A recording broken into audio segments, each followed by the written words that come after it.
Good afternoon, my friends. It is James Finnerty of Rewind Electric with the Rewind Electric Show.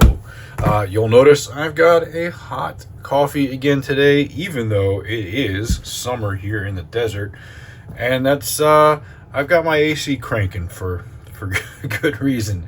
And I'm just letting it get cold, so I'm keeping warm in that way. Sounds weird. I'm not getting into all the details. All right. We're gonna open the mail.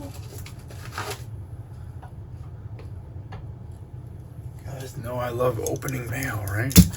So this is another one of those boxes that's kind of too large to fit on the screen. We're just gonna have to bear with me here as I work my way around this one. This one should be something super cool.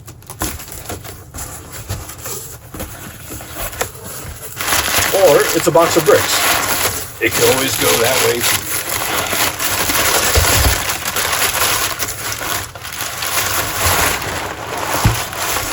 Oh man.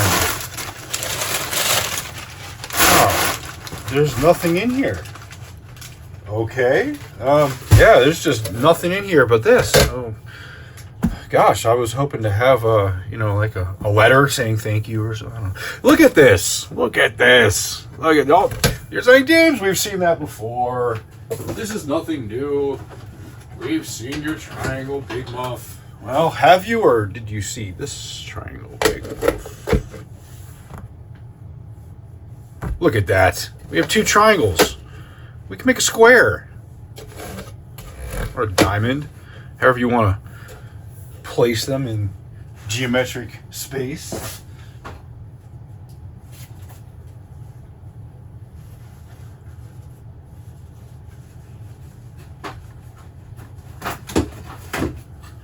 Okay, so you're like, James, you must really love Big Muffs. You're just buying vintage Big Muffs like crazy. They must be your favorite pedal.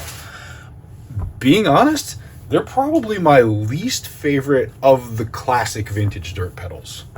I bought a triangle because I'm doing a classic vintage overdrive shootout. I'm also doing one for flangers, another one for phasers, another one for delays. That was the first one.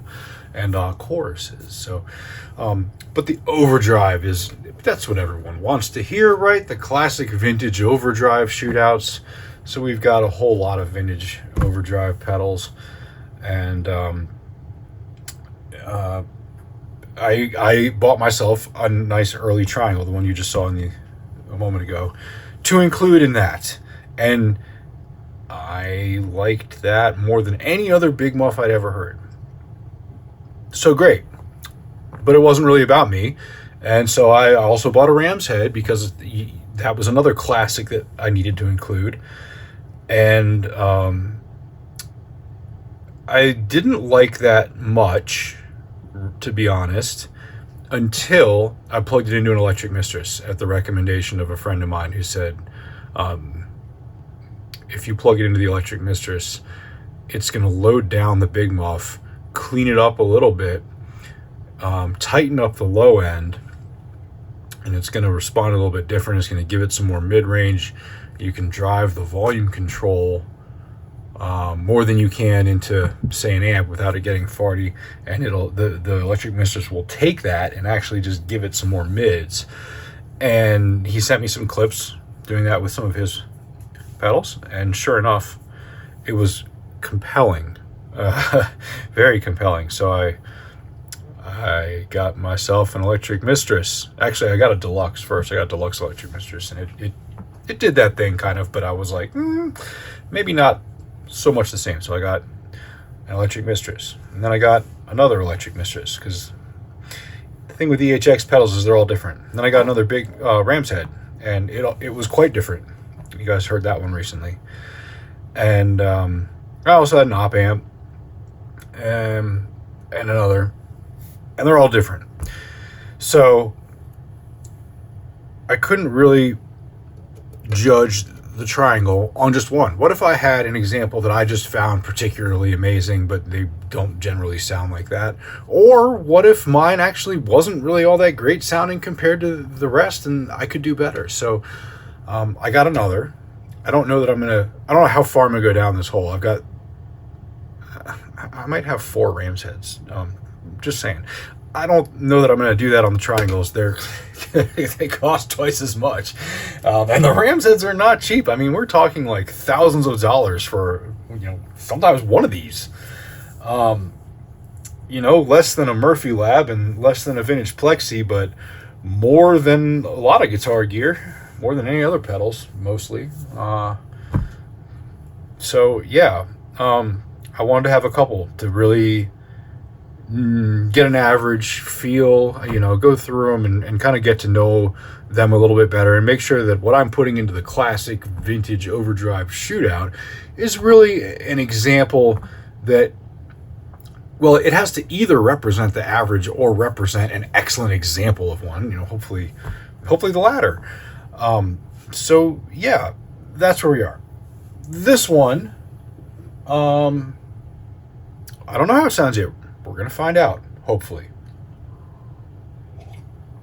Now, let me preface the rest of this video, by saying, if you saw the ram's head that I recently got, the one that we're calling Shady, you'll know that I bought that thinking it was all original, paid a price as if it was all original, and then come to find out that it wasn't at all. Okay. This pedal is going to be the opposite. And I did resolve that, by the way, with the seller, so everything's okay there. But this is going to be a different situation, kind of the opposite. This I bought knowing it's not all original and it needs a little love. But the original parts that it has the bones that I care about in it. We'll get through that in a minute. I think the pieces it's missing are stuff that I probably have and can replace easily with original parts, so shouldn't be a big deal there. And the seller was upfront about that, and the price I got it for reflected that. So very different situation, knowing that you're buying something in a non-original state at a great price with the seller and you agreeing on that, versus buying something that is sold to be original and then turns out to be not at all that. So okay, we're going to give this a listen first, because that's kind of how we're doing the battery-powered stuff now. We're going to give it a listen, then we're going to get into it. So let me just fire up the old Princeton reverb here, but I'm going to need a little audience participation. Audience participation? Somebody pick a voltage, okay? You with the flowered shirt and the bald head. Okay, 112.8? Sure, we'll do that. Why not?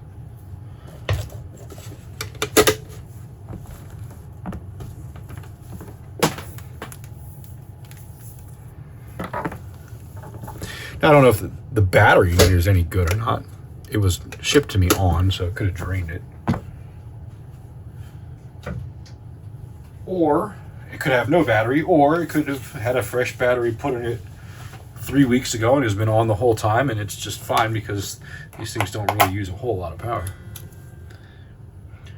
I'm not hearing anything though.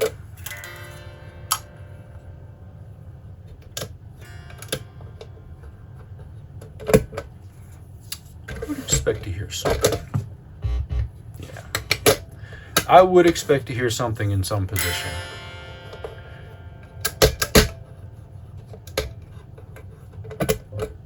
Oh, did you guys hear that for a second? We had something.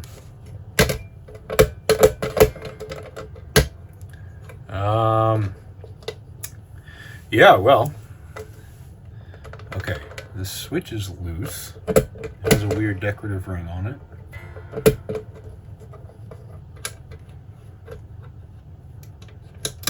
Okay, we're going to open it up, see what's going on.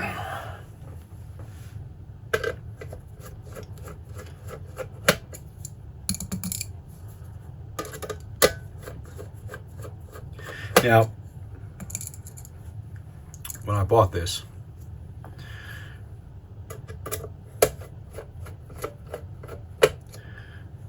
I told the seller, as long as it works, even if it's got a, crackly pot or an intermittent switch, go on it. So I did say as long as it works. And I think it will, because we just heard something. Oh, there's no battery in it. Still should hear it in bypass, though. So my concerns are not alleviated by the fact that there's no battery in it. But let's put a battery in it. Let's tighten this switch down, too. It's got a loose thing happening. Okay. This battery cable's been replaced once, twice.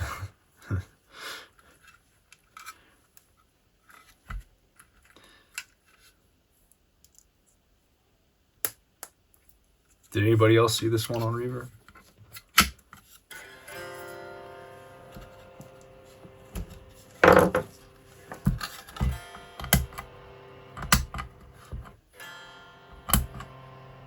Weird.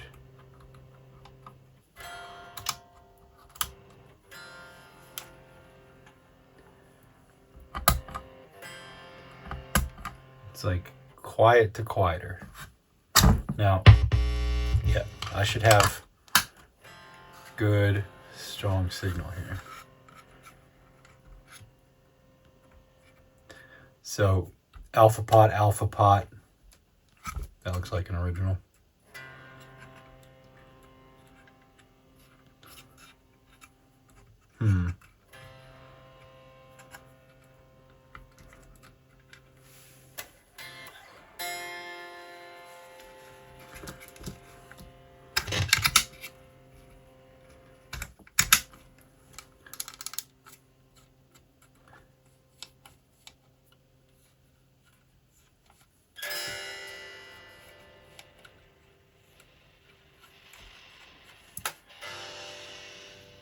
Yeah, I mean, it's the tone knob is doing tone stuff.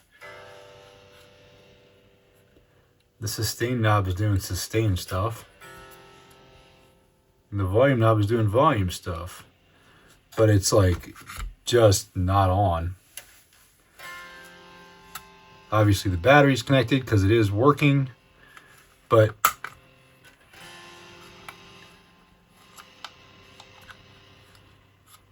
it's like no signal coming out.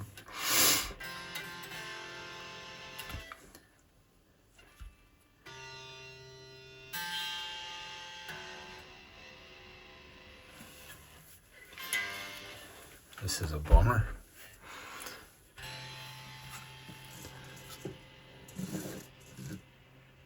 I'm just looking in here to see if the pots are connected in a reasonable way. I mean, I see what's going on. They're kind of, the legs are pushed through and then, or they're connected to these little jumpers that are pushed through and then they're soldered around to land them on the traces.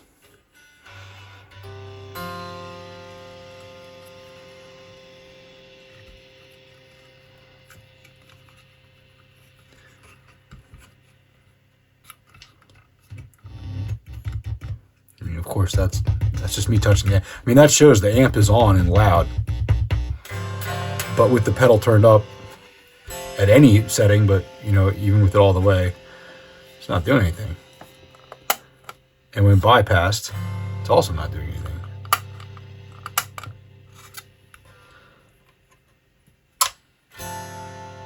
It's, you know, it's not the guitar.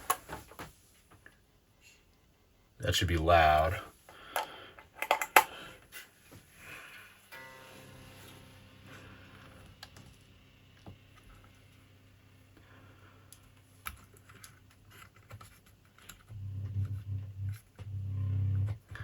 Is the switch dead?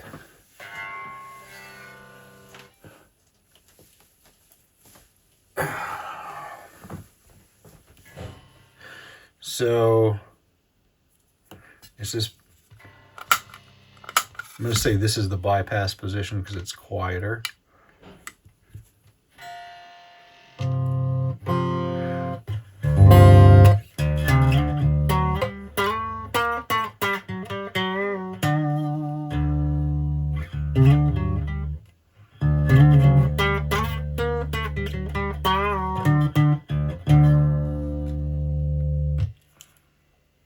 Okay.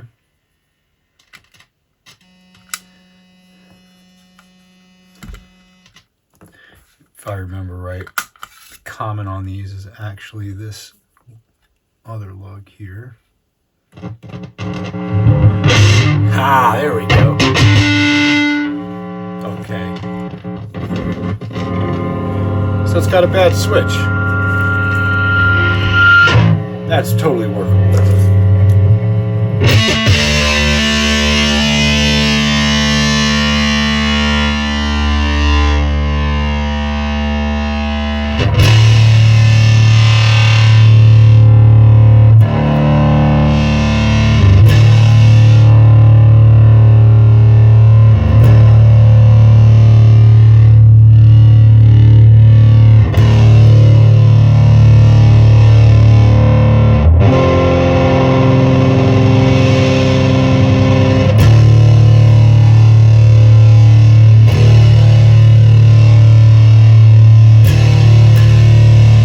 Got some growl. I think it's a little bit more beefy sounding than my other one. The triangle.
up?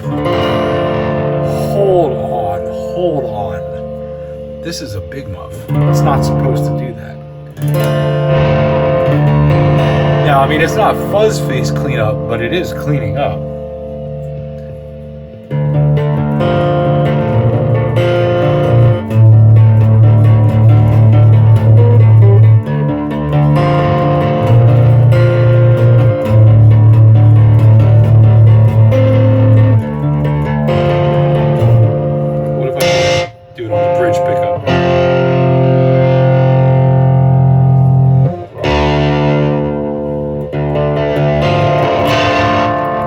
So, I mean, it's not great cleanup, but it is amazing cleanup for a big muff with nothing connected, no electric misters.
But enough fun with that. Let's look at the details of it and do some real work here. I mean, that is real work, right? That thing's doing the work, though. Oh, man.